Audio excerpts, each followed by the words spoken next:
Have you ever felt constantly busy, but never truly productive? A packed schedule, 1,000 open tasks, accumulated messages, commitments you don't even remember why you accepted.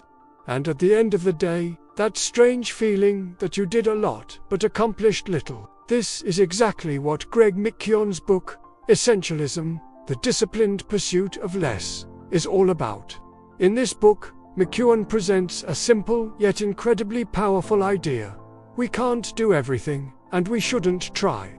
Essentialism isn't about doing more in less time. It's not a method for accelerated productivity. It's a philosophy of life based on a clear choice, focusing only on what is truly essential. Early in the book, McKeown explains that we live in the era of non-essentialism, that is, a culture where we believe we should seize every opportunity, accept every invitation, and respond immediately to every demand. And the result? Overload, distraction, and a life guided by the priorities of others.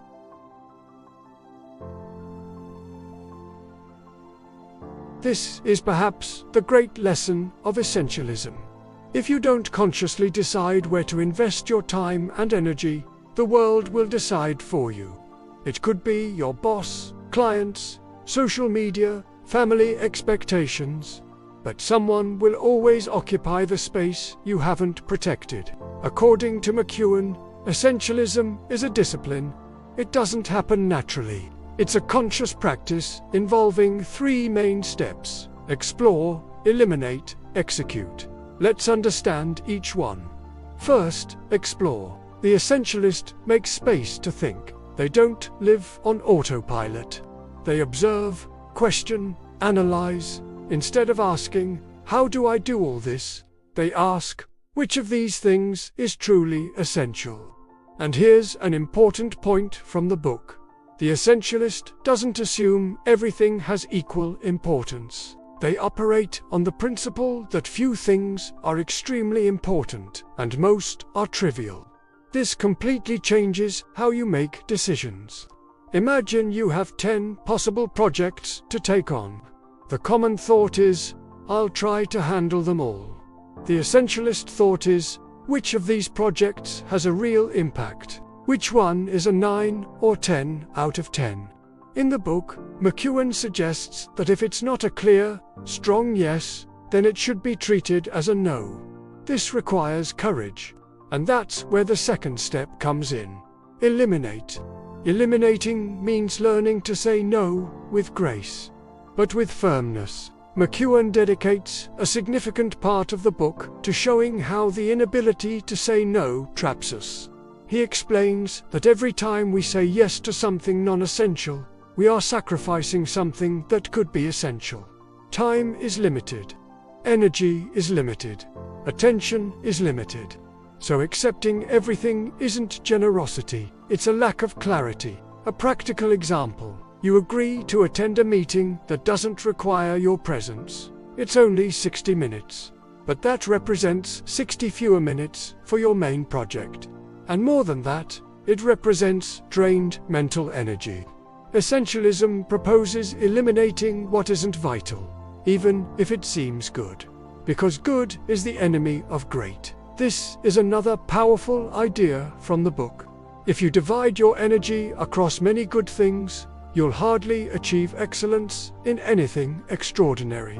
And then we arrive at the third step: execute.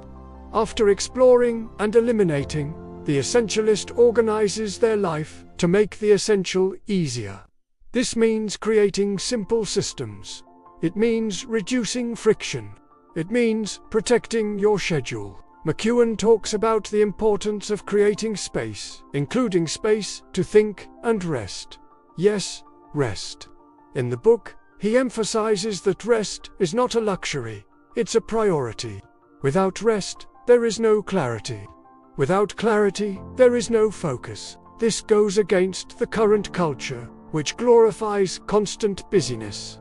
But essentialism advocates something different. Working fewer hours, but with greater impact. Producing fewer tasks, but better ones. Another striking idea from the book is that essentialism isn't about doing more things in less time. It's about doing the right things. There's a huge difference. You can optimize your entire routine, but if you're focused on the wrong things, you'll continue moving in the wrong direction, just faster. Essentialism interrupts this race. It invites you to pause and ask, what truly matters to me?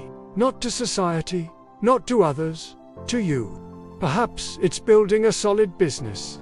Perhaps it's spending more time with family. Perhaps it's developing a specific skill.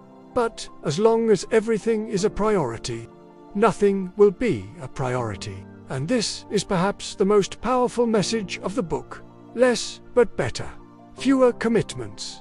Fewer distractions. Less noise. But more focus, more depth, more meaning. Ultimately, essentialism is a decision to live intentionally. It's about stopping automatic reactions. It's about choosing consciously. It's about accepting that you can't do everything, but you can do what truly matters. And when you start applying this mindset, something shifts. Anxiety decreases. Clarity increases. And results begin to appear. Not because you did more, but because you did what was essential. If there's one question that summarizes the spirit of the book, it's this: what is absolutely essential right now? Perhaps this simple question is the beginning of a great transformation. If you enjoyed this reflection on essentialism, The Disciplined Pursuit of Less by Greg McKeown, please like this video. And if you want more content about books that can change how you think, work, and live, subscribe to the channel so you don't miss the next videos. Thanks for watching, and see you next time.